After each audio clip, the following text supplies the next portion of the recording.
So last time I made a 3-month review of my Cartier Santos medium, and I have a lot of unanswered questions that I get asked all the time. So for my 1-year anniversary of owning this watch now, I'm gonna answer those questions. All right, so the first question is, how easily does your Cartier Santos scratch? It scratches easily. The most scratch magnet area everyone talks about is obviously the polished square bezel.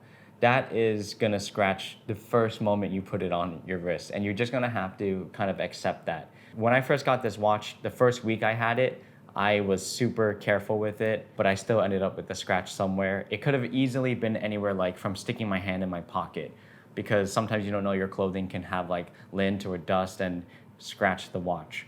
If you're gonna get this watch, you have to be okay with it getting scratched up, because that's just the way it's meant to be worn.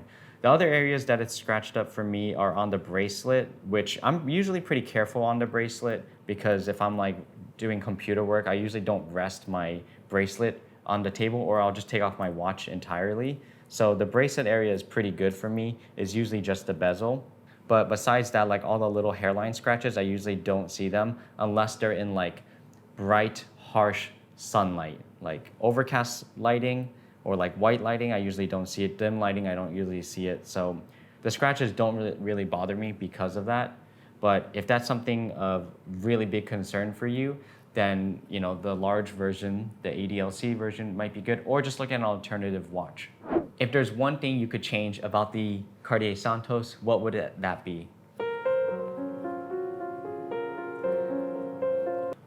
I guess the only thing I would change is it would be nice if there was a micro adjustment in the bracelet, because the way I size my bracelet is I always leave the 6 o'clock side a little bit shorter than the 12 o'clock side. That way, if I'm looking at the time, the watch is gonna hang facing me more. If the 12 o'clock side is shorter, the watch will hang a little above, which will look a little weird. Something I noticed about this watch is that it's so lightweight. I actually weighed it, and it's lighter than the Zenith Defy Titanium. So a Cartier Santos medium in steel, lighter than the Zenith Titanium. It's like you have a titanium watch at a smaller case size. So the only thing I would really change, add a micro adjustment. That way you can pretty much size it a little bit better. I'm sure that would help a lot of people. The only other thing I wish that the skeleton version from the large was in the medium, because then I think I would have both the skeleton and the classic medium with the white dial. How do you clean your Cartier Santos? So I use this watch and jewelry cleaner. Oh shit.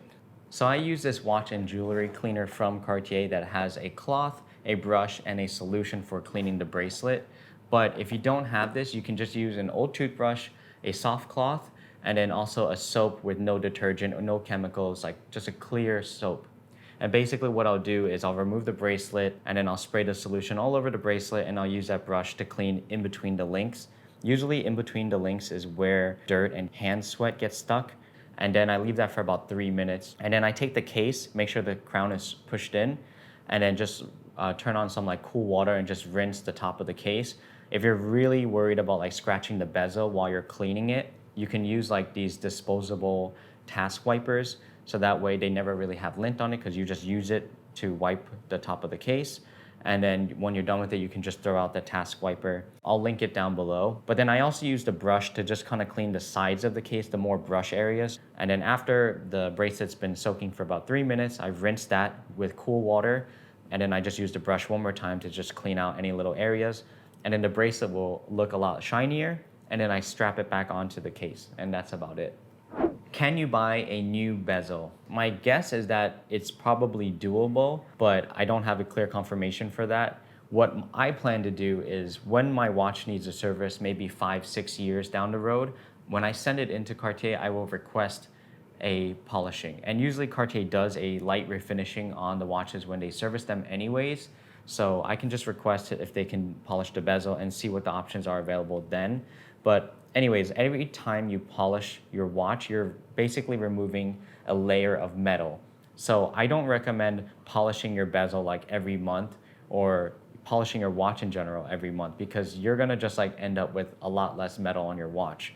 So I am gonna be very specific about when I wanna polish it, and I only wanna polish it through Cartier, since they're the ones that are authorized, and make sure that it's to factory specs. What are some alternatives to the Cartier Santos? This is a great question from the bezel question, because if the bezel is like the biggest concern for you, here's some good alternatives. So in Cartier family, you can obviously go for the Cartier large if that fits you, the ADLC version, you can do the all black version because those bezels are more brush finish. In 2022, there's two new versions. There's a blue bezel, blue dial, and then a white dial blue bezel. So those bezels are also less scratch resistant, but they will still scratch overall because none of them are in ceramic.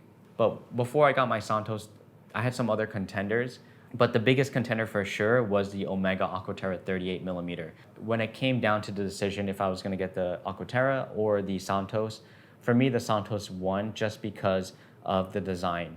And I like that it had no date as well. Obviously, what I really love about the Omega is that it has lume on it. It has 150-meter water resistance with the screw-down crown, and it has a sick master chronometer movement that's anti-magnetic. So that to me is like a perfect all-rounder watch, a go anywhere, do anything watch.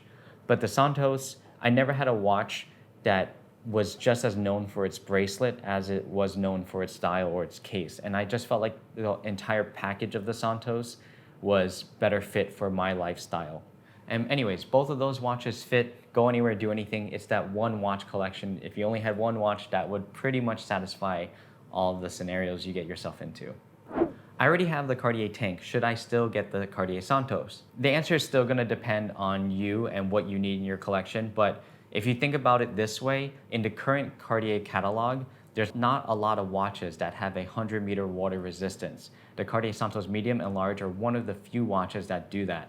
So if you like the Cartier tank, the design, the rectangular shape and the dial, but you want something you can actually we can wear in the water, or you don't have to take off if you're just hanging out at the beach or whatever, that's where I think the Cartier Santos really shines. What are your thoughts on the Cartier Santos large versus the medium? So I specifically chose the medium because my wrist size is about 6.4 inches.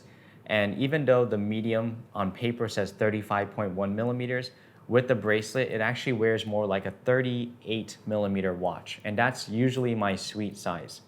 But when you look at the large case, the large says it's a 40 millimeter. Usually I can wear a 40 millimeter, no problem. A square versus a circle. Square, okay, it's not really the same size, but you get the idea. Like a square is gonna wear larger on the wrist, have more presence. So the large version wears more like a 42 millimeter, which for me wears too big. I think if your wrist is at least 7 inches, then the large version is probably gonna work fine for you. I like the medium size because it's a lot more charming, it's a lot more discreet, and it has a lot of presence even while it's small, just because of the way the bracelet and the case all kind of come together. What's your favorite strap combo? So about 90% of the time, I'm actually wearing the Cartier Santos on the bracelet, but when I do put it on straps, I love putting it on a gray alligator. That's a OEM from Cartier. The dark gray alligator just always works great. Like if you're wearing a suit, I've worn it to weddings and it looks great. And then I also like to use Delugs gray nubuck strap. That's like a gray suede material. That one also looks great.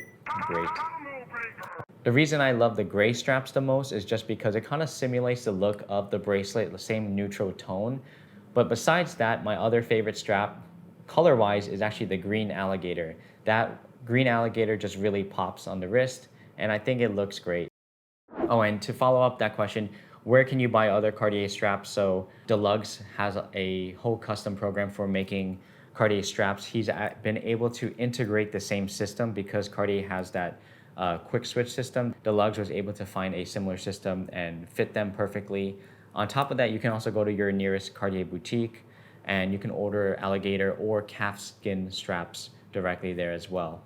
So here's my final closing thoughts 1 year later with the Cartier Santos. So after I bought this watch, every time I've been thinking about buying a new watch after this, the first question I always ask myself is, am I going to wear this new watch more than the Cartier Santos? And it saved me a lot of money because I have to say no. Most of the time I would say no, I'm not gonna wear it more than the Cartier Santos. So if there's another daily watch, I'm like, well, this already does it all. So maybe now I'm gonna focus on just going for a diver or chrono or a dress watch, like something that's just completely different. It's actually made me like complication watches more now because I'm so used to just seeing the no date. And I've tried to look for other watches, even in higher price points, that would replace the Cartier Santos. And I still feel like the Cartier Santos it does so much for its value. Like under $10,000, one of the best designs, original design from Cartier, the first wristwatch. It's a pilot's watch, so clean, and it has that look of an integrated bracelet watch. It's just that perfect one watch collection. That's all I can say.